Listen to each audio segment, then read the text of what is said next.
Hey, if you're having issues installing your rear view camera on our spare tire delete, here's a super detailed video on how to do it. So here's the pieces you have. You have your camera, you have the outside body, the inside bracket that holds the camera and the third brake light. One of the biggest things on the camera is you got the 3 tangs hanging down.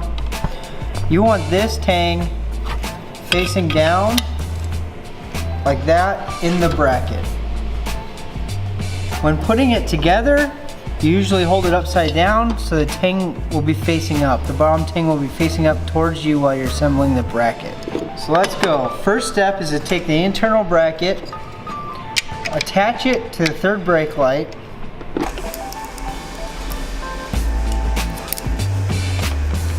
Now that we've got that attached, we're going to insert it into the main body of the camera mount.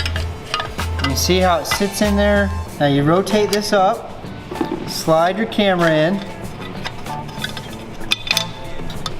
Remember the tang is facing up towards you, the center one. Slide that down. It pinches it like that. Hold it like that. Put in your 1/4 Allen head. You don't want to tighten one side up all the way and leave them both loose until you get both bolts in. So we're going to leave that one loose. Push down on the other side.